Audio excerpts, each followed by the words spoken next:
Mas, enfim, hoje eu tenho aqui um prazer de apresentar duas pessoas que são referências. Eu ia falar dois mestres da área, mas, na verdade, são dois doutores que ensinam bastante para a gente. Amanda, enfim, uma mineira com quem eu conheci há um bom tempo, Amanda, realmente da nossa Vetusta, o FMG. Então, vou falar um pouco sobre ela aqui. Amanda é professora doutora adjunta de Direito Empresarial da UNB. Ela é servidora pública de carreira, é doutora pela USP, mas também foi formada, como eu disse, lá pela UFMG. Tem formação também em administração de empresas com habilitação em comércio exterior pela UNA e foi aluna da Universidade de Paris, da Sorbonne, que traz toda essa experiência para a gente. É autora de 2 livros que são referências, como o Guilherme disse, e que, na verdade, a gente está esperando, né, Amanda, a edição atualizada, enfim, que tem novidades toda semana, mas a gente acredita que vem aí uma edição nova para que a gente tenha aí que possa se atualizar de todos os passos, e que eu acho que é um dos pontos importantes. Ela é cofundadora da Women Antitrust e membro da Women Inside Trade, que é um movimento extremamente importante, um movimento que eu acho super legal. Vocês estão de parabéns por essa iniciativa. Vitor Fernandes é também uma pessoa, um amigo de muito tempo, com que a gente também é daqui de Brasília, então eu estou falando de 2 brasileiros, não brasilienses, mas 2 candangos que moram aqui em Brasília. Ele é doutorando em Direito Comercial pela USP, é mestre e formado pela UNB, ou seja, filho nosso aqui da nossa UNB, é professor do IDP de Direito Econômico, foi chefe de gabinete do CAD e atualmente ele está como chefe de gabinete de ministro do STF, e que, como bem colocou o Ribas, trouxe esse artigo junto com o ministro Gilmar, que deu aí uma revigorada nas nossas discussões, e que a gente gostaria de escutar um pouco dos dois, tanto as atualidades, os nossos desafios nesse tema que é caro a todo mundo aqui, por mais independente que seja das empresas, do mundo do compliance, do antitrust. Eu acho que a Cor de Leniência é um tema que está realmente chamando bastante atenção. A gente gostaria de escutar vocês.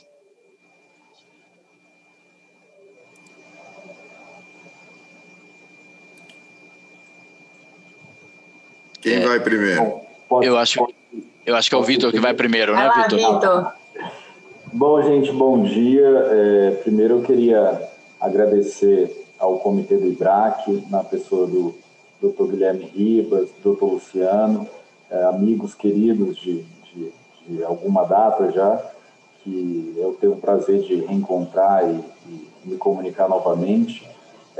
Tem muita gente muito importante na área aqui nos acompanhando hoje, e muita gente que também faz muita falta no convívio, e por quem eu tenho muita admiração, e seria impossível mencionar todos, mas eu não queria deixar de iniciar sem cumprimentar o Dr. Mauro Grimberg, a doutora Patrícia Agra, o Alden, a Lívia, a Priscila Brolio, enfim, colegas, a Maria Eugênia. Enfim, não vou dar conta aqui de falar o nome de todo mundo, já me arrisco a fazer a declinação desses nomes, mas são nomes muito importantes e de pessoas que contribuem muito para o sistema brasileiro de defesa da concorrência. Então, por isso, eu gostaria de dizer que é um prazer enorme estar dialogando aqui com todos vocês. Agradecer também a Amanda, né, minha colega aí hoje de conversa, que, bom, como todo mundo já falou, é uma pessoa que contribuiu muito, né, colocou muitos tijolos nessa parede dos programas de leniência do CAD, uma parede hoje cada vez mais forte, cada vez mais sólida, e sem dúvida muitos dos tijolinhos que estão colocados nessa parede aí vieram do suor da Amanda. Então também para mim é um prazer especial estar dialogando aqui com ela também nesse tema. Tá todo mundo conseguindo ver o slide, gente? Tá projetado aí, né? Tá legal.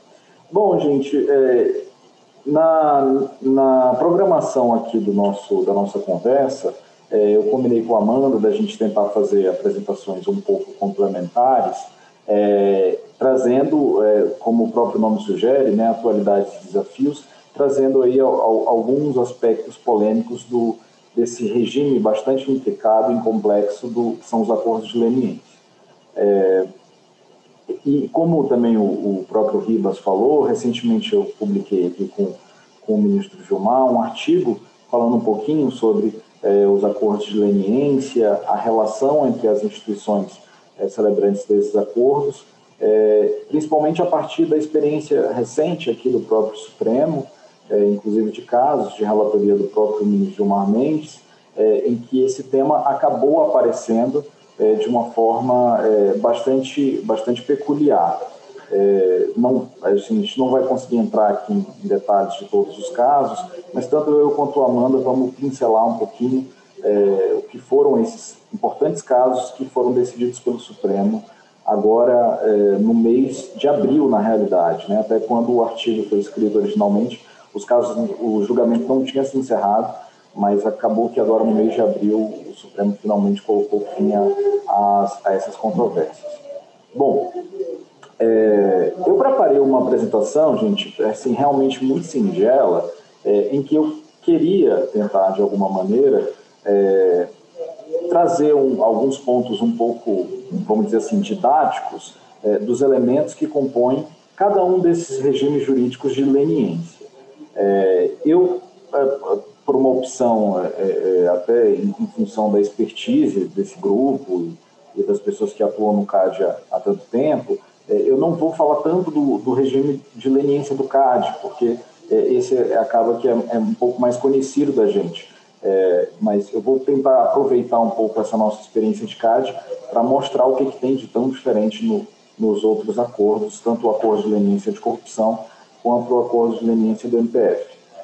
Depois eu queria falar um pouquinho sobre a atuação do TCU, porque de certo modo foi a atuação do TCU que originou todas essas controvérsias que chegaram aqui no Supremo nos últimos anos. E por fim, contar um pouco para vocês sobre o acordo de cooperação que foi celebrado no final de 2020 entre a CGU, a AGU, o TCU e o próprio Supremo. Até na condição de servidor do Supremo, eu fiz parte da comissão que realizou a negociação dos termos desse acordo e vou tentar, ainda que seja também um acordo grande, a gente não vai ter tempo de conversar tanto sobre ele aqui, eu vou tentar trazer os pontos mais importantes. Bom, o regime dos acordos de leniência, né, em cada uma dessas esferas, né, se a gente puder pensar aí pelo menos nos 3 regimes transversais de leniência, né, que são regimes de leniência que se impõem independentemente de um espectro regulatório setorial. A gente sabe que existem leniências, por exemplo, como a leniência do Bacen, né? Mas se a gente pensar nos regimes transindustriais de leniência, a gente pode elencar esses 3 principais, né? Um é a nossa leniência antitrust, muito conhecida de todos nós. Em segundo lugar, a gente tem o regime da leniência anticorrupção e a leniência do MP. O que eu queria conversar mais hoje com vocês é sobre os 2 últimos regimes, tanto a leniência anticorrupção quanto a leniência do MP. E o que fica muito claro da exploração desses 2 regimes é que eles são muito diferentes da leniência do CAD. E isso por algumas razões que, na realidade, são fatores até um pouco mais complicadores da estabilização de um programa de leniência tão sólido quanto o que a gente tem no sistema de defesa da concorrência. Bom, o acordo de leniência de corrupção, muitas das vezes ele é comparado, vamos dizer assim, com a leniência do CAD, porque, de fato, a própria lei anticorrupção ela é muito inspirada na própria lei de defesa da concorrência, sobretudo naquilo que diz respeito à identificação do ilícito administrativo, né? Assim como na lei do CAD, lá no artigo 36, a gente tem a definição ampla de infrações à ordem econômica. Aqui na leniência anticorrupção, foi quando o Congresso previu essa nova legislação, ele previu um novo tipo, um novo ilícito administrativo, que são chamados atos contra a administração pública, ou o ato de corrupção no sentido administrativo, né? Portanto, essa lei inaugurou um novo regime de responsabilidade administrativa, que são esses atos contra a administração pública. Dentro desse regime de responsabilidade administrativa, e por isso que a experiência do CAD foi tão importante para essa lei, o artigo 5º, que é o artigo que define os atos lesivos à administração pública, ele tem alguns elementos muito próximos ao da infração à ordem econômica. Ele também é um tipo administrativo aberto, ele também envolve responsabilidade objetiva, ele também envolve, de alguma maneira, uma conduta que pode ter um efeito lesivo, ainda que esse efeito não se configure. Então, todos esses elementos assim, da infração à ordem econômica acabam aparecendo nessa lei. Agora, o que a lei anticorrupção, em matéria de leniência, por que ela é tão difícil de ser compreendida e tão diferente da leniência do CAD? Bom, enquanto a lei do CAD, ou a lei do Sistema Brasileiro de Defesa da Concorrência, ela gravita em torno desse tipo administrativo que é a infração à ordem econômica, a lei anticorrupção ela tem uma natureza anfíbia. E por que eu estou chamando de natureza anfíbia? Porque se a gente olhar lá no capítulo 4 e no capítulo 6 da lei anticorrupção, ela está falando, a rigor, de duas coisas completamente diferentes. O capítulo 4 da lei anticorrupção fala sobre os atos lesivos à administração pública. Nesse espectro, a gente tem um regime de responsabilidade administrativa, muito próximo ao que a gente tem no CAD. Só que quando a gente pega o capítulo 6 da lei, lá ela fala de uma tal responsabilidade judicial. A responsabilidade judicial da lei anticorrupção não é nada próximo ao que a gente vê no CAD, por exemplo. Ela estaria talvez um pouco mais próximo às ações de reparação privadas de danos, né? Enfim. Então, basicamente, a lei anticorrupção ela tem dois mundos dentro dela. Um mundo da responsabilidade administrativa e esse outro mundo que eles chamam de responsabilidade judicial, até um nome muito curioso, né? Responsabilidade judicial. E no meio desses dois mundos, eu estou falando topograficamente, né? A gente tem o título 4 da responsabilidade administrativa, o título 6 da responsabilidade judicial. No meio desses dois mundos, a lei prevê a figura do acordo de leniência. E aí a grande discussão é, o acordo de leniência da lei anticorrupção, ele serve para qual mundo? Ele serve para resolver a responsabilidade administrativa ou ele serve para resolver a responsabilidade judicial? A resposta é, depende. E isso que na realidade é tão difícil de se entender da lei anticorrupção. É que a rigor ela traz duas modalidades de leniência. Ela traz uma modalidade de leniência administrativa que resolve as sanções decorrentes do ato contra a administração pública, do ato lesivo à administração pública, e ela traz outra leniência, que é a leniência, ou pelo menos o acordo de leniência, do regime de responsabilidade judicial. E é engraçado a gente ver que são, de fato, dois programas de leniência diferentes, que até as entidades signatárias de cada um deles são diferentes. Para que o acordo de leniência da LAC resolva o problema na esfera administrativa, quem precisa assinar o acordo é a autoridade máxima de cada um dos entes da administração pública. No plano federal, a própria lei já diz que essa autoridade máxima é a CGU. Então, se a CGU vai lá e assina o acordo de leniência, bom, ali está sendo transacionada a responsabilidade administrativa. Agora, para que, além de a sanção administrativa ser resolvida pelo acordo, o acordo também resolva o problema da responsabilização judicial, que é a responsabilização por danos, aí é necessário que assine também o acordo a entidade da advocacia pública daquele ente, que no plano da União é a Advocacia Geral da União, é a AGU. Então, o que a gente tem de fato dentro da LAC são dois regimes de responsabilidade que, a rigor, dão origem a dois acordos de leniência.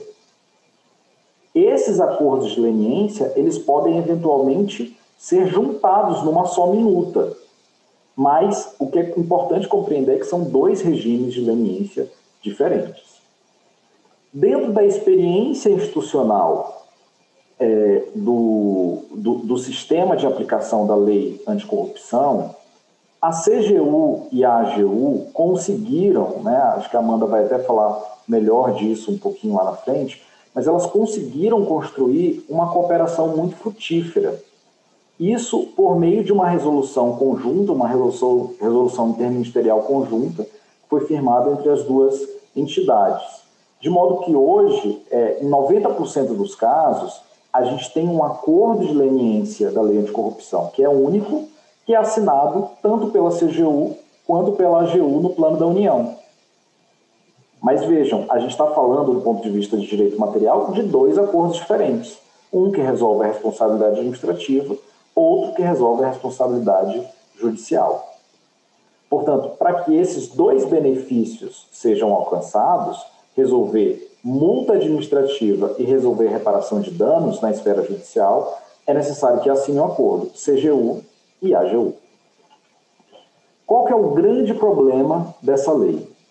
O grande problema, pelo menos ao meu ver, é justamente que a lei traz essa natureza, como eu estou dizendo, uma natureza anfíbia de responsabilização. Ela cria um regime de responsabilidade judicial e um regime de responsabilidade administrativa. Só que em relação à responsabilidade judicial, o artigo 19 e o artigo 21 da Lei Anticorrupção, eles prevêem que na esfera judicial a reparação de danos pode ser buscada pela advocacia dos entes federados, no caso da União, por exemplo, a AGU, e pelo próprio Ministério Público. Esse, a rigor, é o único momento em que a lei anticorrupção fala do Ministério Público. É somente no caput do artigo 19. É aí que o Ministério Público aparece. Então vejam só que coisa curiosa. A lei cria uma responsabilidade administrativa, que quem pode transacionar e aplicar a lei é a CGU, e uma responsabilidade judicial. Só que na responsabilidade judicial ela prevê colegitimados, tanto as advocacias públicas quanto o Ministério Público Federal. Mas a lei não autoriza o Ministério Público Federal, a princípio, a participar do acordo de leniência.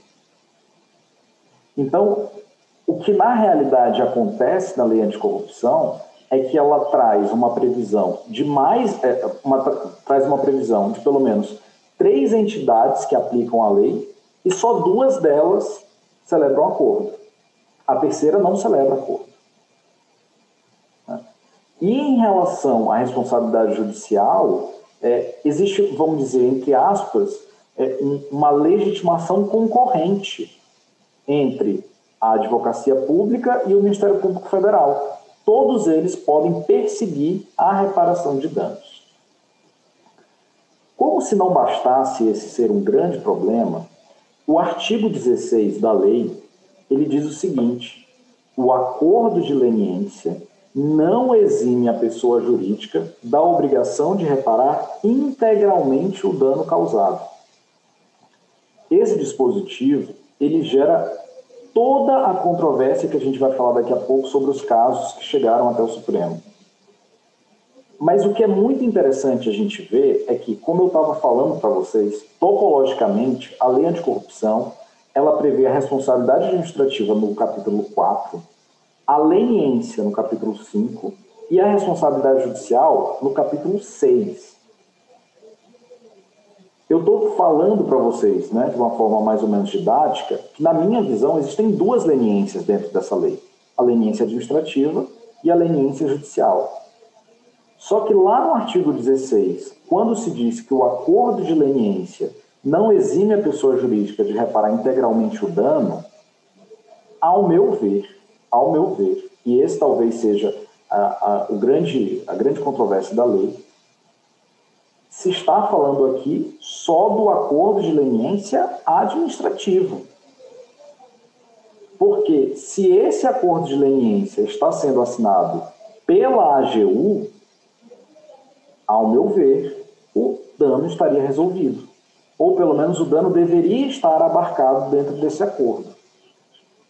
Ocorre que, como a lei não é clara nesse assunto, fica simplesmente esse artigo 16, parágrafo 3º no ar, dizendo que o acordo de leniência não exime a obrigação de reparar integralmente o dano. Mas como é que não exime a obrigação de reparar o dano se a AGU está assinando? Se a princípio é a AGU que tem que ir atrás do dano, ela está assinando o acordo, como é que o dano não está satisfeito?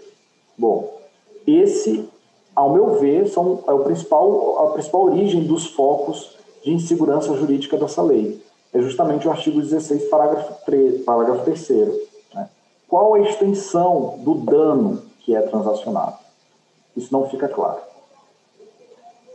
Considerando que, em relação a esse regime de responsabilidade judicial, existe uma colegitimação da Advocacia Pública e do Ministério Público Federal, o que passou a acontecer? O Ministério Público Federal, lendo a lei anticorrupção, ele diz o seguinte: olha, aqui existe um espaço de atuação do MP. Qual que é o espaço de atuação do MP? Buscar a reparação dos danos de forma concorrente em relação à advocacia pública, em relação à AGU. A partir dessa interpretação, o Ministério Público Federal criou a leniência do MP. E é até muito interessante, a leniência do MP, como eu estava dizendo, a lei anticorrupção não traz a possibilidade de o Ministério Público celebrar acordos de leniência. O fundamento legal, ou a previsão normativa, melhor dizendo, dos acordos de leniência do Ministério Público Federal é uma nota técnica, uma orientação da 5ª Câmara do Ministério Público Federal, a 5ª Câmara de Combate à Corrupção. Basicamente, esse documento, que é um estudo feito pelo Ministério Público Federal, ele faz uma interpretação transversal das competências do Ministério Público a partir da edição da Lei Anticorrupção. E tendo uma perspectiva um pouco mais global do que é a função constitucional do Ministério Público, eles chegam à conclusão de que sim, o Ministério Público pode realizar acordo de leniência. É até muito interessante, tem um trabalho fantástico, dentre todos os trabalhos sobre leniência, né, principalmente o livro da professora Amanda, mas tem um trabalho fantástico sobre leniência que foi publicado no ano passado, também de uma ex-aluna da USP, da Raquel Pimentel Matos, ou Matos Pimentel, em que ela tem um capítulo específico sobre o acordo de leniência do Ministério Público, e ela faz entrevistas com alguns membros do Ministério Público que contam de onde veio a idealização desse regime de leniência. E lá eles mostram que a experiência já bastante consolidada do MPF, participando dos acordos no CAD e também entrando com ações de improbidade administrativa, foi levado em consideração como um grande, vamos dizer assim, um grande background que o Ministério Público poderia levar para a seara anticorrupção. Né? Essa é um pouco a ideia. Só que se a gente parar para pensar do ponto de vista frio da lei, a lei anticorrupção parece ter se esquecido do Ministério Público Federal. Né? Ela poderia, talvez, assim como ela falou, deixou claro que o Ministério Público Federal pode buscar a reparação de danos, ela poderia ter já colocado o Ministério Público como signatário do acordo de leniência, mas não o fez. Portanto, a partir dessa orientação do Ministério Público, dessa nota técnica da 5ª Câmara, o Ministério Público Federal começou a celebrar os acordos de leniência com as empresas, principalmente as empresas envolvidas na Lava Jato. Né? Bom, e qual que é o objeto, ou pelo menos o ilícito, que está sendo transacionado nesses acordos do Ministério Público? A rigor, o que o Ministério Público está fazendo aí é uma espécie de complementação do acordo de leniência judicial da LAC. Se na LAC, no regime de responsabilização judicial, eles dizem que o Ministério Público pode ir atrás do dano, bom, se o Ministério Público está transacionando com base na LAC, a impressão que fica é que o Ministério Público está transacionando a pretensão de reparação de danos que tem origem na própria LAC.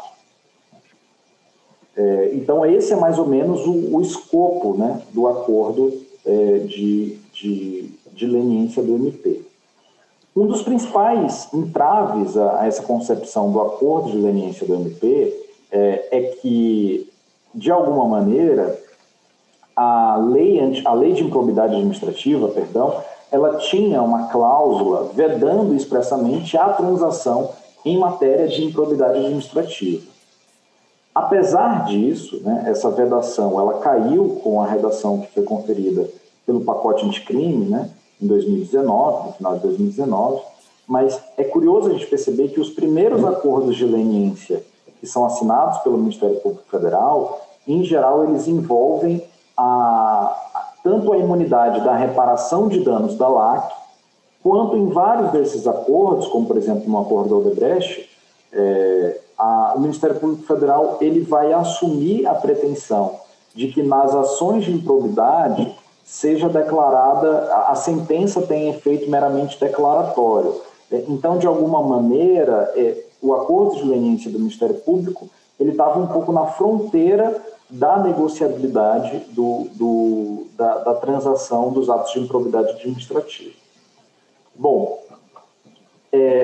só que o que acontece, esses acordos, assim como um movimento parecido que aconteceu com o CAD, né, mas esses acordos de leniência do Ministério Público Federal, eles vão se tornando cada vez realmente mais sofisticados, né? E em razão até mesmo da complexidade dessas investigações, né? Acho que o pessoal do IBRAC é bem familiarizado com o nível de complexidade dessas investigações da Lava Jato, o Ministério Público Federal começa a deixar o acordo cada vez mais robusto. E, vamos dizer assim, a principal melhoria ou a principal sofisticação que vai ser trazida para o regime desses acordos é a possibilidade de adesão de pessoas físicas. Nesse momento, o acordo de leniência do MP ele começa a ficar muito complexo. Para a gente é muito comum que o MP, em algumas hipóteses específicas, transacione a pretensão punitiva na esfera criminal. Esse é o principal escopo, por exemplo, da Lei 12.850, né, a Lei de Organizações Criminosas. Lá a gente tem o chamado Acordo de Colaboração Premiada. O acordo de colaboração premiada é um negócio de transação na esfera criminal. Só que o acordo de leniência, a princípio, ele era um negócio jurídico para transacionar um ilícito cível, um ilícito de natureza cível, ou pelo menos um ilícito de responsabilização judicial. Só que o que acontece? Conforme o acordo de leniência do MP vai ganhando corpo, e o Ministério Público Federal vai tendo cada vez mais expertise na negociação com essas empresas da Lava Jato, o próprio Ministério Público Federal começa a incluir nesses acordos a obrigação de o MP não denunciar as pessoas físicas das empresas pelos atos ali cometidos. Ou seja, nos possíveis benefícios do acordo, começa a entrar os ilícitos penais.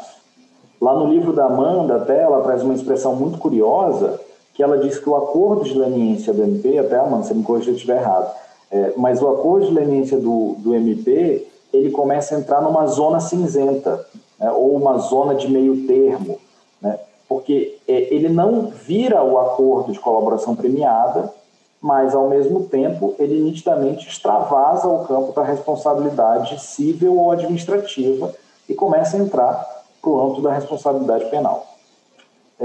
Essa imunização penal, ela é feita por meio dos chamados termos de adesão das pessoas físicas, né? Assim como no CAD a gente tem o termo de adesão ao acordo de leniência, que a empresa celebra, aqui na leniência do MP, eles também vão criar o termo de adesão à pessoa física. Só que o que é substancialmente diferente? É que no CAD, a responsabilidade administrativa incide sobre as pessoas físicas. O que o MP está transacionando nesses termos de adesão é a responsabilidade criminal, né? A esfera, aqui já é a esfera criminal de forma muito clara. E essa expansão dos benefícios para a esfera criminal, ela, de certo modo, é muito curiosa, né? Porque ao mesmo tempo em que ela pretende, claro, dar maior segurança às próprias pessoas físicas dessas empresas que estão participando ali daquele ilícito que está sendo transacionado em nome da empresa, de certa maneira é muito complexo o uso dos acordos de leniência para resolver o problema criminal. Porque, do ponto de vista do Ministério Público, né, aí, principalmente os advogados, né, vão até conseguir elaborar melhor sobre isso, os advogados que atuam na esfera criminal, a gente sabe que os membros do Ministério Público, a princípio, eles têm independência e autonomia, né? Então, se a Quinta Câmara negocia um acordo de leniência, e a Quinta Câmara, a princípio, é a autoridade dentro do Ministério Público responsável pela assinatura desse acordo. Se a Quinta Câmara negocia esse acordo e assina, quem garante que o membro do Ministério Público que atua na primeira instância e eventualmente toma conhecimento de um crime não poderá denunciá-lo, né? Ou não poderá iniciar a persecução penal? Justamente por conta desse... Ô, Vitor, só deixa eu te interromper um pouquinho. Você pediu para te avisar aqui. Acho que você pode talvez concluir aí essa parte dos 5 minutos aí para a gente fazer a Amanda e depois você volta. Pode ser? Tá bom. Não, na verdade já estou quase terminando aqui. Mas em relação a isso, justamente por ter um risco de a Quinta Câmara estar negociando uma punição penal e o membro do Ministério Público de primeiro grau iniciar essa persecução, o Ministério Público criou o chamado termo de aquiescência por partes do membro do parquê não celebrantes. O que significa isso? O membro do Ministério Público que não assina um acordo vai aderir a ele para dizer que a persecução penal não será realizada eventualmente por um membro do Ministério Público que atua perante o primeiro grau. Em grosso termo é isso. Bom, e um outro problema muito grande que tem se dado aí nesses acordos de leniência do MP é a previsão sobre a destinação dos valores arrecadados a títulos de reparação de danos. E aí existem 2 ADPFs aqui no Supremo, as 2 de relatoria do ministro Alexandre de Moraes, em que ele discute se o Ministério Público Federal pode, afinal, destinar ou não essas verbas para alguma iniciativa específica. Bom, aí já concluindo aqui brevemente, qual que é o problema do TCU que está envolvido nisso tudo? É que o TCU ele tem a competência dele prevista na Constituição Federal, enquanto ente de controle externo, e na própria lei orgânica do TCU, lá no artigo 8º, que diz que o TCU deve recuperar os danos ao erário. A principal discussão que tem é o seguinte: será se o dano ao erário que o TCU persegue, que o TCU corre atrás, é o mesmo dano ao erário que está referido na lei anticorrupção? Será se quando a AGU negocia o dano e assina um acordo de leniência, isso resolve o dano ao erário sob o ponto de vista do TCU? Essa discussão gerou muita polêmica nos últimos 5 anos. E lá em 2015 o TCU adotou uma instrução normativa dizendo que não, dizendo que o acordo de leniência da lei anticorrupção só resolveria a parte do TCU se ele, TCU, aderisse. Essa instrução normativa, inclusive, gerou uma abertura de um processo de responsabilização dos próprios membros da CGU lá no Tribunal de Contas da União, e isso gerou muita polêmica. Nos casos de Angra 3, especificamente, que chegaram ao Supremo, a Amanda vai até falar mais um pouquinho deles também, mas qual foi o grande problema? Essas empresas investigadas no cartel de Angra 3, várias delas celebraram acordos de leniência com o CAD, com a CGU, a AGU e com o Ministério Público Federal. Em todos esses acordos, elas ora transacionavam a responsabilidade administrativa, ora a responsabilidade judicial. O TCU abriu investigação contra todas elas, invocando lá aquele artigo 16, parágrafo 3º da Lei Anticorrupção, dizendo que a celebração do acordo de leniência não exime a obrigação de reparação integral do dano. E a partir disso o TCU foi lá e puniu todo mundo, inclusive impondo sanção de inidoneidade a essas empresas. Em face desse ato do TCU, as empresas impetraram mandados de segurança, os mandados de segurança chegaram aqui ao Supremo, e a segunda turma aqui do Supremo, nesse caso de relatoria do ministro Gilmar, acabou decidindo que a imposição da sanção de inidoneidade seria desproporcional, porque com a sanção de inidoneidade, as empresas provavelmente não conseguiriam nem cumprir os acordos que elas celebraram com a CGU, a AGU e o MPF, porque para essas grandes construtoras isso seria quase que uma sentença de morte, né, na medida que elas não iam conseguir continuar funcionando. Né. E, por fim, esse, mais ou menos, aí foi o escopo do que fez esse grande movimento de um acordo de cooperação técnica entre a CGU, a AGU, a STF e o TCU. A Amanda também vai falar bastante sobre esse acordo, então eu vou deixar aí já com ela, mas agradeço aí a atenção de todos. Gente, obrigado. Muito obrigado, Vitor. Amanda, você quer que eu passe ou você pilota a apresentação? Eu consigo projetar aqui, aí só está me dando que eu não consigo projetar enquanto tiver outra projeção, então deixa eu só esperar. Valeu, Vitor. Acho que só para no meio tempo aqui, para falar para as pessoas que coloquem as perguntas aqui no chat, depois no final a gente vai falar, e nós vamos estender um pouquinho aqui, como a gente começou um pouquinho atrasado, vamos ficar mais um pouco até meio-dia 15, meio-dia e meia, tá, gente? Tá ótimo.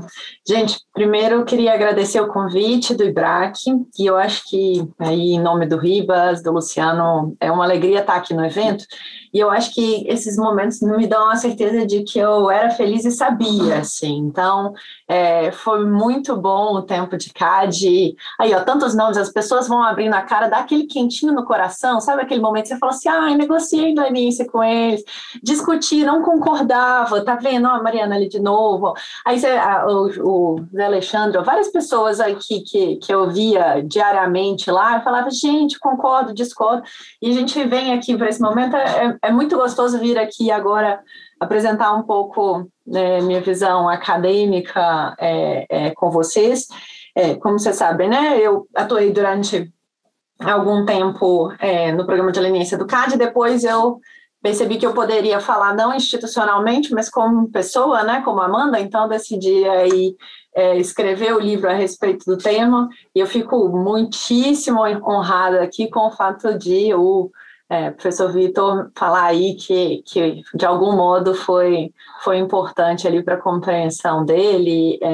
Não sou habituada a ter meu nome mencionado pela boca do ministro do Supremo, então posso dizer que fiquei muito emocionada na sessão em que houve a menção ali ao livro. Mas, fechando aí essa digressão inicial, então, eu acho que é muito interessante esse pano que o Vitor colocou sobre as perspectivas atuais e dando um pouco do spoiler, né? Eu até estava conversando com o Ribas, com o Luciano e com o Vitor antes, eu estava num gerúndio que estava me incomodando, porque eu estava atualizando o meu livro há um ano e pouco.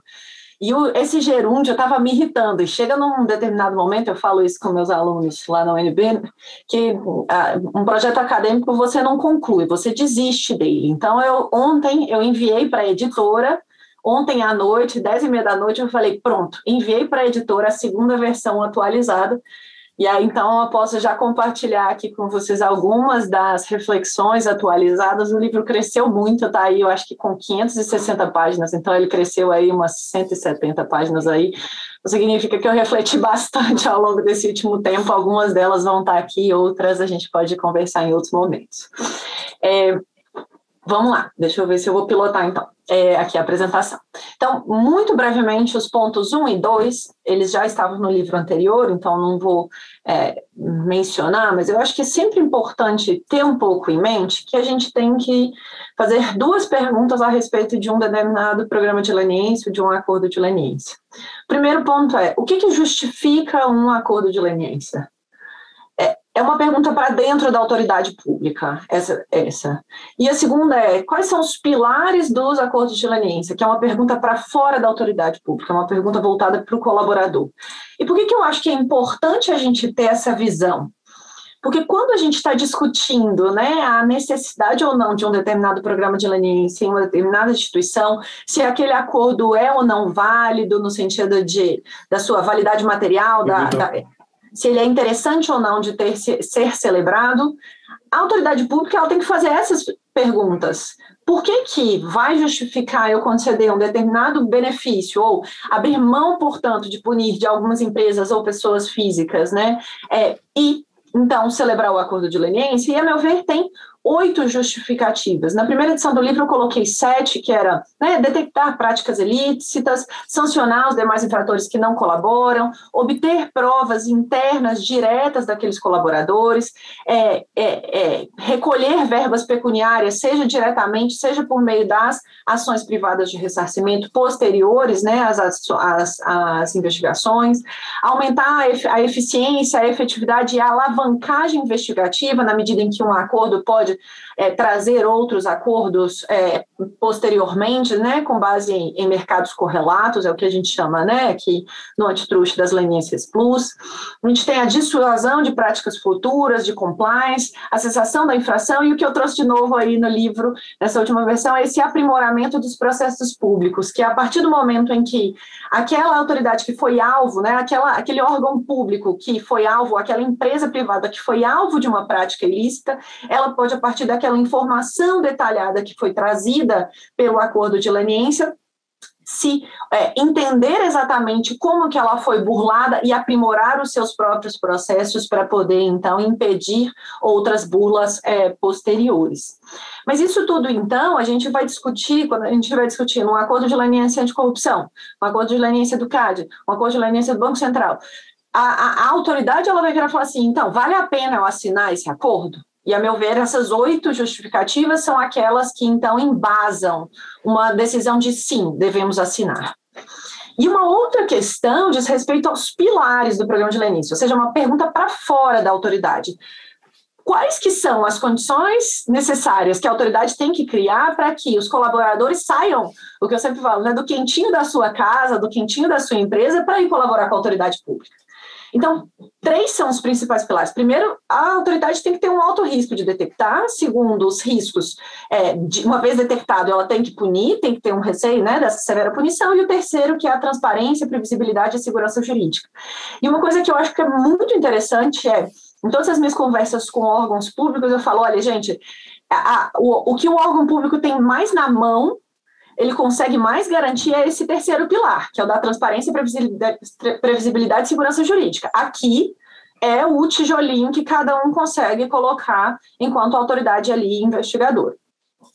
Então, passados esses 2 pontos a respeito de justificativas e de pilares, acho que vale a pena passar para aquela noção do panorama geral dos acordos de leniência e um pouco da cooperação inter e intra-institucional, que é o que eu gostaria de conversar um pouco mais no dia de hoje. E aí eu elaborei essa linha do tempo, todos esses elementos visuais aqui estão no livro novo, porque eu achei que estava precisando dar uma visualizada do que acontece. E eu acho que, assim, se a gente vê por cores, a gente percebe que o que está mais bagunçando a vida de todo mundo hoje em dia é leniência anticorrupção com leniência do MP, e a apresentação do professor Vitor antes, ela é perfeita nesse sentido, porque ele mostra, olha, veio a lei anticorrupção, institui-se o programa de leniência anticorrupção, mas não se diz exatamente como que CGU, AGU, Ministério Público, TCU vão ou não atuar. Então, cada um vai fazer o que entende que é o mais adequado, com alguns objetivos. Primeiro, resguardar a própria competência ou atribuição. Então, olha, eu não vou ficar fora desse filão, porque esse filão é meu, eu tenho competência para fazer isso. Não tentem me tirar. Se vocês tentarem me tirar, o que isso vai significar? Eu vou contra-atacar. Então, os movimentos que a gente tem ao longo dos anos são movimentos de ataque e contra-ataque. Basicamente, para tentar manter a posição institucional de cada um dos órgãos. E em alguns momentos a gente vai vendo movimentos de composição, que são os movimentos que eu chamo de movimentos de cooperação interinstitucional. Então a gente percebe que tem as portarias interministeriais CGU e AGU funcionando muito bem, a gente vê uma articulação entre CGU e AGU junto com o Ministério Público, começa a funcionar em um determinado momento, depois a gente começa a ver uma tentativa de aproximação com o TCU, mas sempre tem uma dificuldade também de contato ou de articulação ali com o TCU. No meio do caminho, vem a leniência do Banco Central e da CVM, que está ali em berço esplêndido, esperando o seu primeiro caso. Estou torcendo muito para funcionar, para dar certo, mas tem também algumas peculiaridades desse programa de leniência, algumas razões pelas quais, a meu ver, ainda não teve o primeiro acordo. Mas isso tudo a gente culmina, né? Chega ali no final do ano passado com o que o Vitor mencionou, do acordo de cooperação técnica, então celebrado por não apenas CGU, AGU e TCU, mas também o Ministério da Justiça e STF, que mostra que a situação extrapolou um pouquinho o tamanho, né, da discussão. E o que é interessante, o Ministério Público Federal não entra e emite ali depois algumas notas técnicas, colocando a boca no trombone, falando claramente por que entende que não deve, por que está adequado ou inadequado. Então, a gente percebe que todo esse contexto, né, que o Vitor bem colocou, ele é muito sintomático, vamos dizer, da legislação que a gente tem ao longo dos anos. Né? Então, a linha do tempo bem evidencia que a gente tem todo mundo querendo resolver o problema. Se isso é muito ruim, obviamente, por uma série de motivos, entre o principal deles a insegurança jurídica daí decorrente, eu, como uma otimista, eu entendo que tem um ponto muito positivo, que está todo mundo querendo, de algum modo, resolver esse problema. Então, todas as instituições reconhecem que existe espaço para aprimoramento e começam a se conversar. E aí eu acho que é interessante a gente ter uma visão geral, falando, olha, a gente tem alguns programas de leniência no Brasil. E esse foi o objeto inicial do livro, né? Olha, a gente tem a leniência antitruste, todo mundo fala o que é a leniência antitruste, e que a leniência antitruste é a base, mas, olha, o que eu sempre quis falar, né? Olha, os requisitos da leniência antitruste, eles não são necessariamente aplicáveis a todos os acordos de leniência. Então, vamos fazer uma diferenciação? Temos a leniência do Sistema Financeiro Nacional, a leniência do anticorrupção, a leniência do Ministério Público. E a gente tem os outros acordos, que são esses acordos que eu chamo agora, nessa segunda edição, de acordos assemelhados, ou acordos de second best, num outro artigo que eu escrevi, que a gente pode colocar eles ali para tumultuar ainda mais a situação, porque eles não são acordos de leniência, eles não dão todos aqueles benefícios decorrentes de um acordo de leniência, mas eles ainda orbitam daquele programa, daquela lógica de incentivos. Então, a gente tem o acordo de colaboração premiada, acordo de não persecução, civil e penal agora, TCC, antitruste, termos de compromisso no Sistema Financeiro Nacional e os TACs. Maravilha. E aí aqui eu chego para onde eu realmente gostaria de chegar para a nossa conversa. Que a gente discute muito a necessidade, ao longo dos anos, eu acho que a gente chegou talvez em um consenso de que é necessário cooperação interinstitucional. Maravilha. Mas, ao meu ver, o debate ele ainda está muito concentrado, e ele começou a mudar agora em 2020, mas ele estava muito concentrado nessa primeira perna. Cooperação interinstitucional no momento do sancionamento, da negociação ou da celebração do acordo de leniência. Então, essa primeira perninha aqui. E o que é isso? É aquela discussão, eu tenho que ter um guichê único, eu tenho que ter um guichê, um balcão único, e na minha opinião, essa não é a opinião, salvo melhor juízo, com todo respeito a opiniões contrárias, mas não acho que é a opinião adequada, a posição mais adequada. Eu entendo que o melhor seria a existência do que eu chamo de um balcão coordenado. Né? Cada um, dado que a gente tem leniências com requisitos, com legislações diferentes, a gente não consegue ter um balcão único, a gente precisa ter, na verdade, um balcão coordenado, e a gente tem algumas iniciativas nesse sentido, dado, né, as portarias interinstitucionais, a gente tem os acordos espelho que foram celebrados, e a gente tem o acordo de cooperação técnica, né, agora de 2020, dando um pouco desse tom, falando, olha, quando vocês forem celebrar os acordos de leniência, a gente gostaria que vocês, de algum modo, se coordenassem. Maravilha, eu acho que essa primeira perna, se não está resolvida, ela já está bem encaminhada, tá? Na minha opinião. O segundo ponto que eu acho que precisa avançar é a cooperação interinstitucional no momento do sancionamento. Ou seja, todo mundo celebrou o acordo de leniência, ou foram celebrados alguns acordos de leniência com algumas autoridades, não com todas, e chegou no momento final da sanção. E aí, o que a gente faz com esse arcabouço? E uma frase que não é minha, mas que eu acho que é muito importante colocar, é a do Procurador da República, Márcio Schuster-Schitz, lá do MPF de São Paulo, que ele fala: o colaborador não pode ser o prédio, né, desmoronado e os demais infratores ficarem com o prédio em pé. Se isso acontecer, a gente perde o programa de leniência, porque não haverá rigidez, não haverá qualquer incentivo para colaborar. Ou seja, o colaborador ele não pode ser aquele que fique na posição pior diante de todos os infratores. Então, esse é um mote muito importante para a cooperação interinstitucional no momento do sancionamento, na minha opinião. E, para isso, eu acho que o acordo de cooperação técnica, ele tem algumas sinalizações muito interessantes. Eu tenho algumas preocupações ainda, apesar de eu ver ele como um movimento muito positivo, eu tenho algumas preocupações que aí eu também trago aqui para vocês. Então, o contexto, né, do acordo de cooperação técnica, ele vem dos mandados de segurança que o professor Vitor mencionou, que discutiam Angra 3 e acordos, né, que tinham sido celebrados no CAD, TCC celebrados no CAD com outros órgãos, e o TCU simplesmente falando: olha, eu entendo que eu vou aplicar a pena de idoneidade independentemente de você ter celebrado outros acordos com outras autoridades públicas. E aí vem o acordo de cooperação técnica e fala: olha, calma lá, não aplica essa pena. E aí a minha preocupação daí decorrente, mais uma vez, né, eu acho que o acordo de cooperação técnica tem uma série de qualidades e virtudes, mas eu tenho algumas preocupações. E aí o que me traz preocupação é uma não transformação, né, dessa linha de raciocínio de cooperação em um alijamento das competências e atribuições institucionais. Por quê? Porque lembrem quando eu mencionei ali aquela linha do tempo, eu falei que era um movimento de ataque e contra-ataque? Se a gente está no momento, né, de cooperação interinstitucional e a gente percebe que tem algum órgão que está se sentindo alijado ou sem competência, o que ela vai fazer? Provavelmente contra-atacar, e a gente vai perder esse momento de cooperação interinstitucional. E aí, quais que são, né, essas minhas preocupações com o acordo de cooperação técnica que eu fiquei refletindo, né? Eu acho que uma primeira preocupação, como eu mencionei, é de caráter institucional.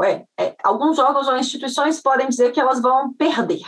Então, o MP claramente entende que ele perdeu, né, com o acordo de cooperação técnica, ou que ele perderia, e ele não assinou.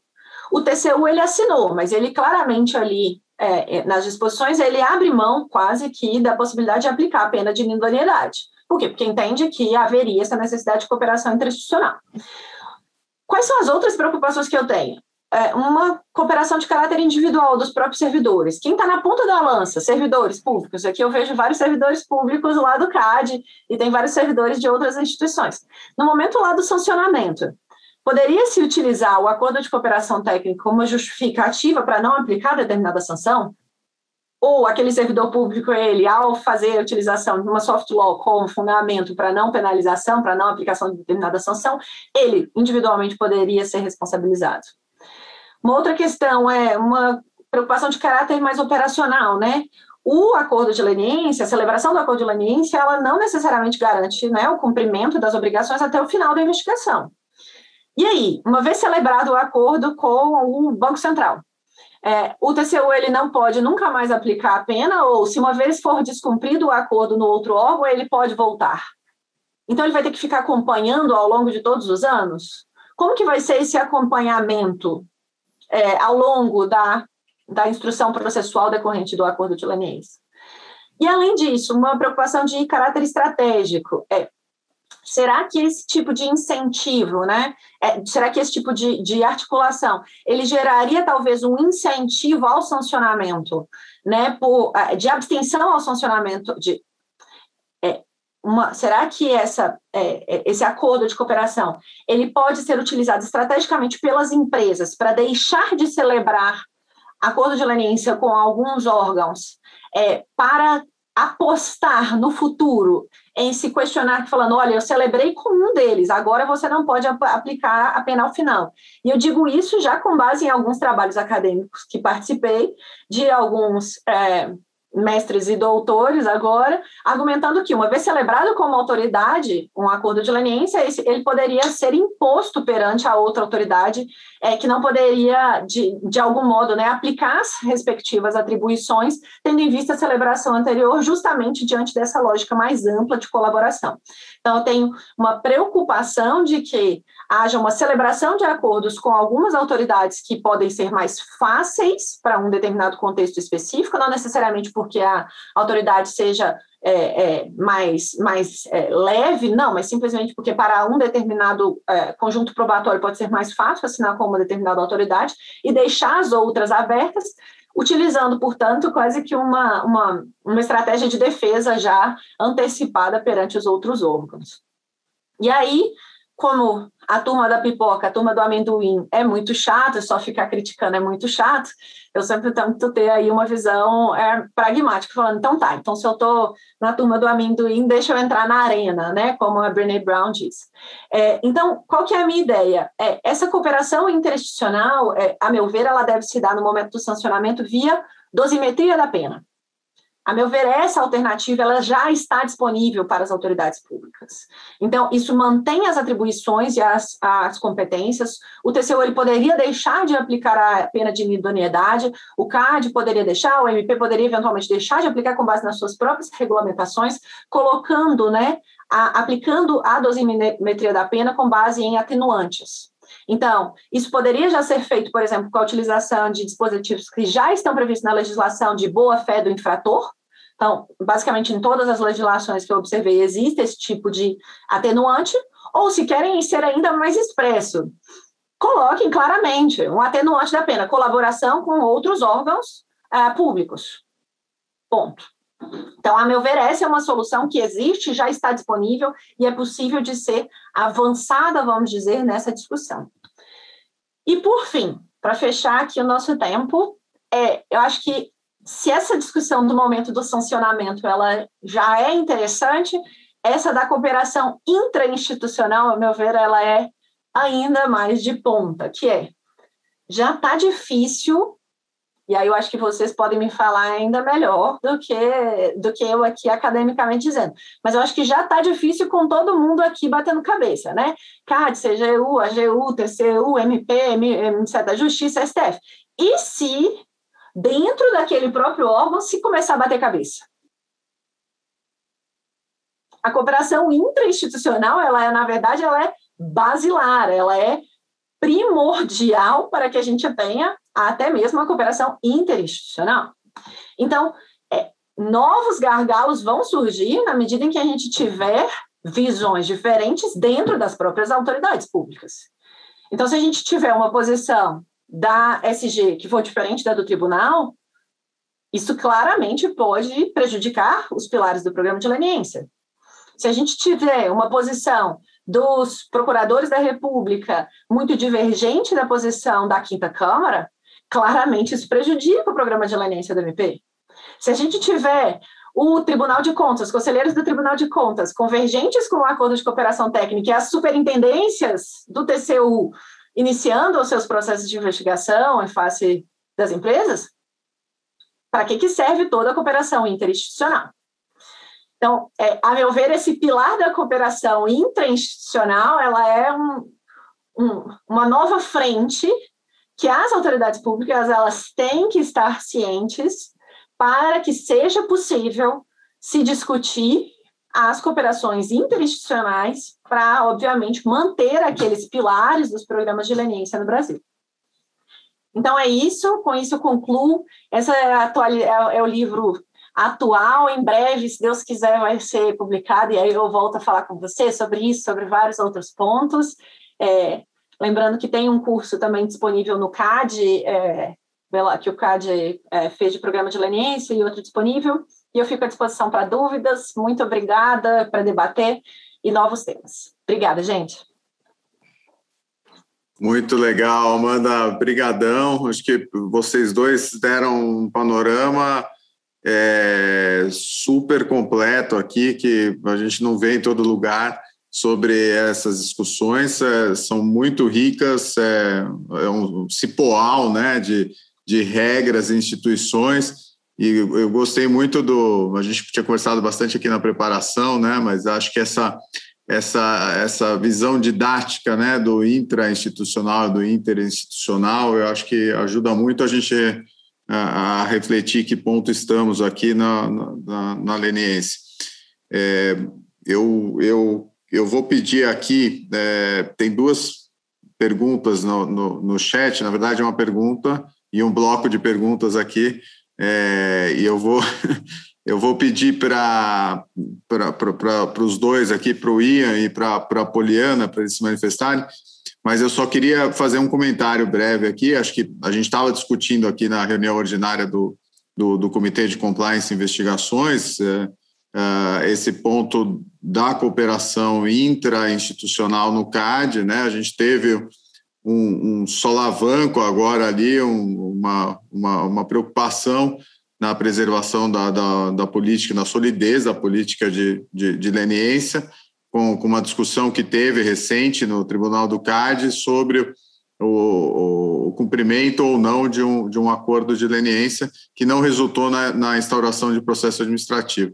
Então, teve uma discussão no voto do conselheiro relator de que haveria uma obrigação de resultado para o signatário do acordo da leniência, para trazer indícios claros de materialidade e autoria, e que, como não houve a instauração de um processo administrativo, essa obrigação não teria sido cumprida.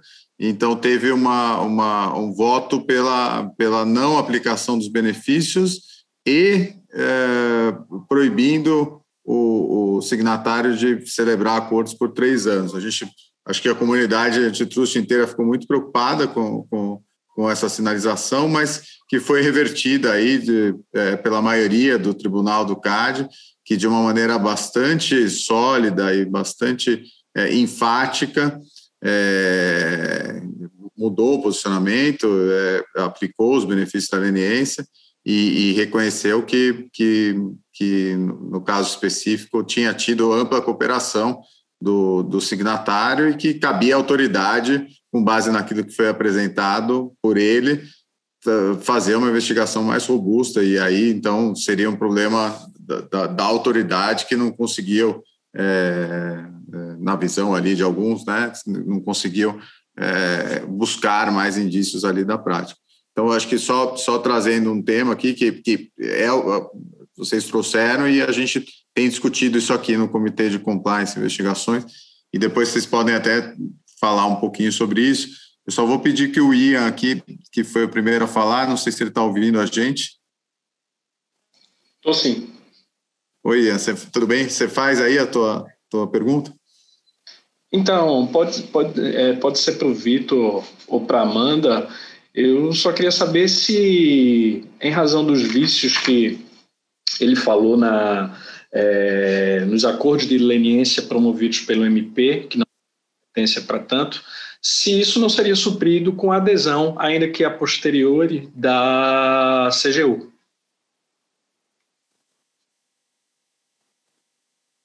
Vitor, quer falar? Depois da Amanda? Depois queria ouvir também a opinião da Amanda sobre esse assunto. Bom, Ian, obrigado pela pergunta. Eu acho que uma preocupação que existe em relação aos acordos de leniência do MP, como eu estava dizendo, assim, são duas preocupações de duas naturezas. A primeira é saber qual que é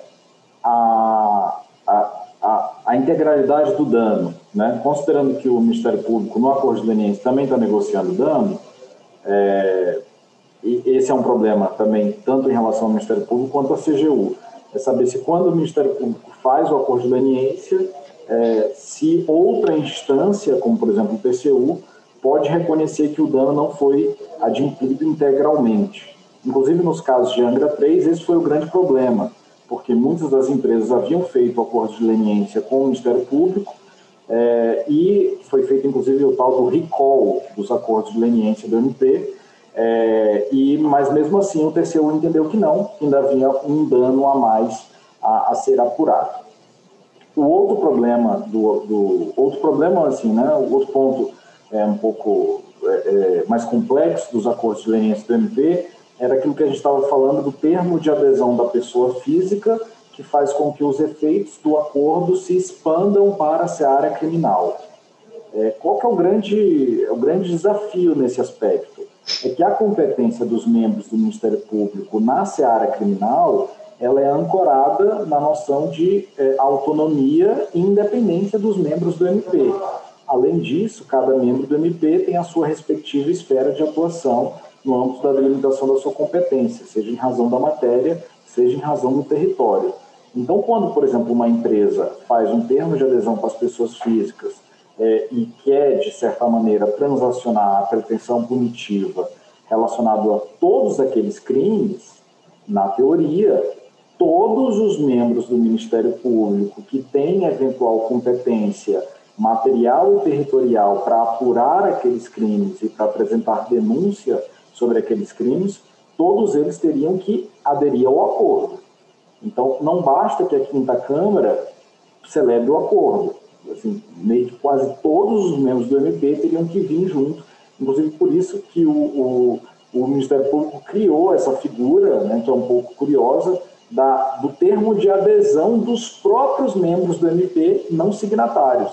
Né? Ou seja, assim como existe a adesão das pessoas físicas, agora também existe a adesão dos membros do Ministério Público, e aí entra aquilo que a Amanda colocou super bem, que é a necessidade de cooperação intrainstitucional, né?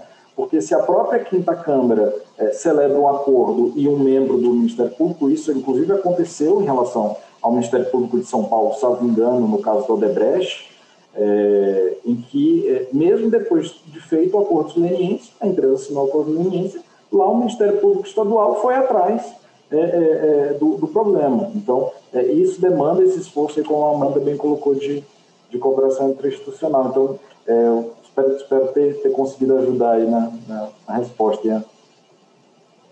Obrigado, Vitor. Comentar, Amanda? Eu acho que um ponto que eu tentei refletir também agora na segunda edição, eu coloquei até uma imagem bem visual, assim, de um guarda-chuva descendo. Vocês vão ver, assim, o que é o escopo inicial do acordo de leniência e como que os membros como que a experiência vai alargando um pouco, né, da competência. Então, o Ministério Público, ao fazer o acordo, ele faria um acordo com a PJ. Mas é isso, ele é Ministério Público, ele é quem faz a persecução das pessoas físicas. Então, ele alarga o guarda-chuva para levar para uma parte de persecução criminal. Por quê? Porque ele tem a competência de fazer a persecução criminal e ele pode deixar de ajuizar a ação penal.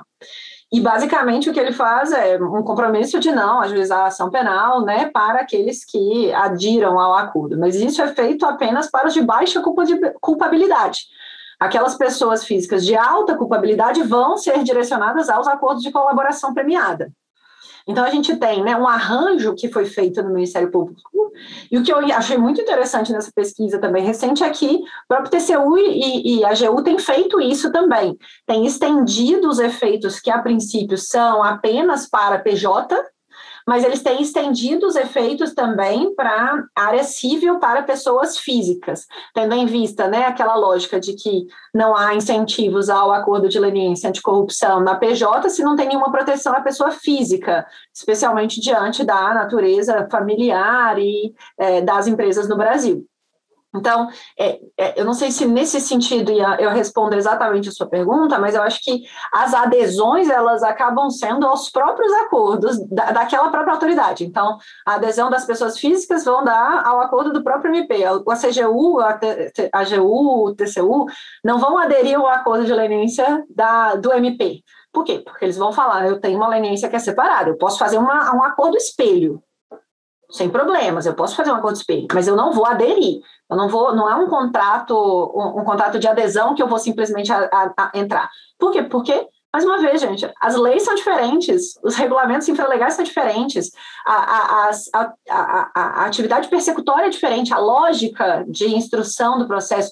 Pense em todas aquelas justificativas, aquelas 8 justificativas, eficiência, alavancagem investigativa, cessação. tudo isso é diferente a depender do tipo do programa de leniência que a gente está falando. Então, é por isso que eu acho que essa lógica de balcão único, apesar de um sonho possivelmente aí de todos, ele não é factível, a não ser que a gente tenha uma única lei falando que tem uma autoridade pública persecução de todos esses ilícitos no Brasil, porque ela não é, pragmaticamente, ela não é adequada, e no entanto que ela é feita via, né, esse chamado balcão coordenado. Poliana, você quer escolher aí um outro ponto aqui das suas perguntas super interessantes aqui para benefício do tempo, que a gente tem 9 minutos? Perfeito, eu escolho uma sim. Já aproveito para agradecer a oportunidade. Acabo mandando muitas perguntas assim, porque não é sempre que a gente tem 2 pessoas de peso assim tratando desse assunto. E eu sou muito curiosa. Bom, eu vou fazer a pergunta, o Dr. Vitor pode responder e talvez a doutora Amanda também complementa. Eu queria entender melhor assim, como que a gente entenderia que o dano está satisfeito quando o TCU aponta em TCEs de contratos isolados valores de vantagem oferida de 3 a 5 vezes superiores à propina considerada nos acordos, né? Qual seria o efeito prático disso em termos de dissuasão caso a Corte de Contas não esteja tão errada assim nos cálculos? E só para complementar, daí assim, se a doutora Amanda puder eu queria saber se ela entende que talvez a CGU deveria consultar o TCU acerca das informações atinentes a valores de dano potencialmente quantificados, a fim de estar melhor municiada dentro da dinâmica negocial. Acho que essas seriam as principais assim, que eu escolheria. Quer começar, Vitor? Obrigado, doutora Poliana, pela excelente pergunta. Em relação à metodologia de cálculo, aí até vocês certamente, advogados, sabem até melhor do que a gente, servidores, o tanto que é difícil ter uma convergência de metodologias e de ter um mínimo de consenso, né, entre as autoridades sobre metodologias de estimação de dano, né? Isso é um grande problema. E especificamente em relação a esse ponto, eu queria ressaltar 2 aspectos do acordo de cooperação técnica celebrado com o aval aqui do Supremo no final do ano passado, que, ao meu ver, são bons direcionamentos em relação a esse caminho. Primeiro, lá na cláusula, salvo engano, da segunda ação operacional, o acordo de cooperação técnica fala que CGU, AGU e TCU tentarão convergir na adoção de uma mesma metodologia de dano, de estimativa de dano. Então, eu acho que essa é uma medida importantíssima dentro desse espectro de cooperação interinstitucional. Agora, mais importante do que isso, também em relação à segunda cláusula do acordo, eu vou até pedir licença brevemente para compartilhar de novo só um slide, um breve slide da minha apresentação, que eu tinha até ressaltado isso, que lá na segunda cláusula do acordo de cooperação técnica se criou um procedimento, e eu acho que esse procedimento ele é muito positivo. Na etapa final de negociação do acordo de leniência entre a empresa e a CGU e o AGU, a CGU e o AGU ficam obrigadas, nos termos do acordo de cooperação, a encaminhar essas informações ao TCU e no prazo de 90 dias o TCU tem que se manifestar se ele concorda ou discorda a respeito das estimativas do dano. Se o TCU concordar com as estimativas do dano, existe uma quitação condicionada que já é feita pelo próprio TCU. Ou seja, isso eu acho que é um grande ganho de cooperação institucional, porque o TCU vai estar apondo a concordância dele no acordo e dizer assim, não, eu realmente acho que isso, a princípio, é o dano, então, a princípio, o TCU não vai abrir uma nova tomada de contas, né? Agora, se o TCU não concordar, a previsão que está no acordo de cooperação técnica é de que haverá uma negociação complementar, ainda dentro da esfera da CGU e da AGU, para eles tentarem chegar num valor de dano. Então, basicamente, eu acho que é importante assim, tentar ter algum tipo de espírito de convergência de metodologias. Mas só em uma breve frase, em relação à questão dos valores, de dissuasão ou não, eu acho que aí tem até uma discussão que a Amanda com certeza consegue explorar melhor do que eu, se é saber se, afinal, o valor do dano ele tem uma natureza de dissuasão. Porque, principalmente no espírito da lei anticorrupção, a reparação do dano ela tem uma função de ressarcimento e não de dissuasão. Então, essa inclusive, a importância da gente saber separar o que é sanção, o que é reparação. Né? Inclusive, por isso que esses dois capítulos da lei que eu estou falando da lei anticorrupção, capítulo 4, responsabilidade administrativa, capítulo 5, responsabilidade judicial, eles têm que ser entendidos como dois mundos diferentes. Vou fazer alguns breves comentários sobre alguns dos pontos que passaram aqui para a gente fechar nesses 4 minutos. Né? Eu acho que um primeiro ponto, com relação ao seu comentário, Ribas, a respeito de um voto, né, que eventualmente tenha tido como a discussão sobre obrigação de resultado, né, do colaborador. O que eu escrevo, e eu, inclusive, detalhei isso, né, agora na segunda edição, é que, a meu ver, essa é uma obrigação de resultado potencial. Ou seja, no momento em que é assinado o acordo de leniência, o colaborador ele entrega tudo o que ele tem e a Superintendência Geral, ao assinar o acordo de leniência, ela entende que são preenchidos os requisitos de que, ao final, com aquele arcabouço probatório, é possível, potencialmente é possível condenar os demais envolvidos, identificar informações e obter documentos. Não cabe ao colaborador entrar numa esfera que é da autoridade pública de decidir se vai fazer busca e apreensão, se vai fazer interceptação telefônica, se vai cooperar com o Ministério Público, se vai poder fazer estudo de mercado, se vai ser notificado. Nada disso está nas mãos e está sob o controle do colaborador.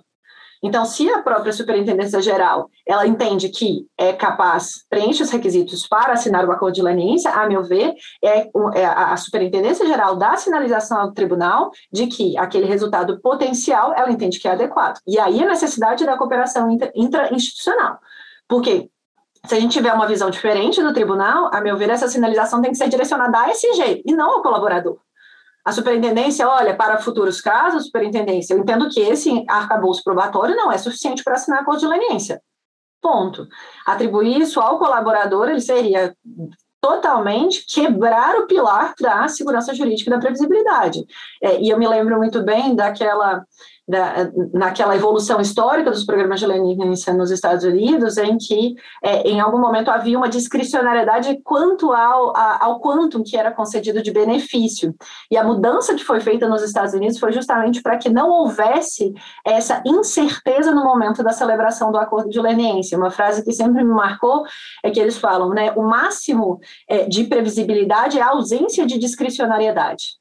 Então, para que a gente tenha isso também aqui no Brasil, a gente não pode ter essa discricionariedade administrativa, quanto mais anos depois, com outros jogadores completamente diferentes, que eventualmente tenham um nível de percepção de arcabouço probatório diferente, que podem ter decisões judiciais ao longo do processo diferentes, ou seja, um rio vai ter percorrido a assinatura do acordo de leniência e, ao final, aquele julgamento. E aí eu acho que uma pergunta que foi feita pela Priscila aqui nas perguntas era sobre o requisito da primazia.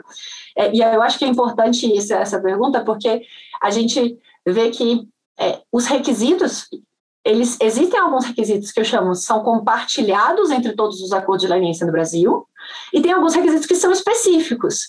E se a gente não tiver uma clareza muito firme sobre quais são os requisitos de cada acordo, a gente vai se confundir.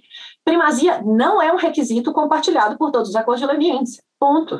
Este é um requisito da leniência antitruste. No sistema financeiro nacional, ele fala, olha, tem que ser a primeira. Mas ele chega lá no parágrafo 4º e fala, se não for a primeira, também está ok, assinar acordo de leniência. Eu acho estranhíssimo, tá? Escrevo sobre isso, acho estranhíssimo, mas está previsto na lei. Então, é um requisito mitigado. Na lei anticorrupção, tem que ser o primeiro a manifestar interesse. Quando tal circunstância for relevante, também é mitigado, então não é um requisito essencial. No Ministério Público, ele fala, né, na orientação de que é atender ao interesse público, que é o requisito da oportunidade que eles colocam. Então, a princípio, tem um requisito da primazia, mas é uma primazia com base naquela investigação que está sendo realizada, é passível de interpretação. Então, a meu ver, né, o requisito da primazia, ele não se vincula a qualquer das outras justificativas, dado que, mesmo sem a primazia, a gente preenche, né, ainda assim, aquelas 8 justificativas. E meus últimos 2 brevíssimos comentários, porque eu detesto interromper ou atrapalhar o almoço das pessoas, mas só porque eu gosto muito dessa discussão e está tudo muito fresco, muito quente, fervilhando aqui na minha cabeça. Priscila perguntou, né, sobre acordos de leniência que envolvem ilícitos estaduais e municipais, né? Então, se a gente já vê, gente, o quanto que é o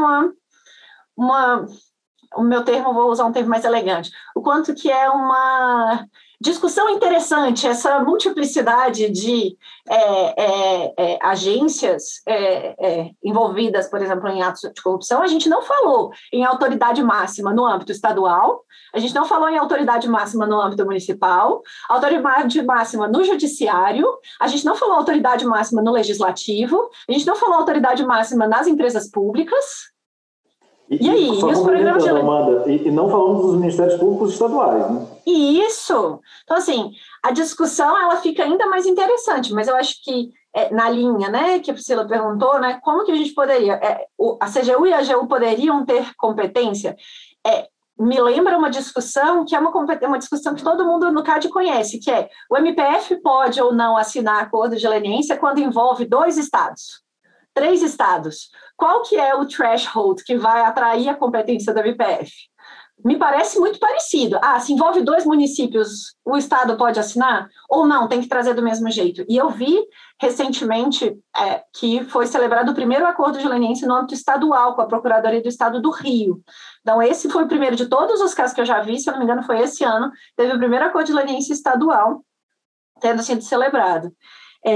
E aí, para fechar, né, que a última é a do Vitor, o comentário do Vitor sobre a pena e a dissuasão.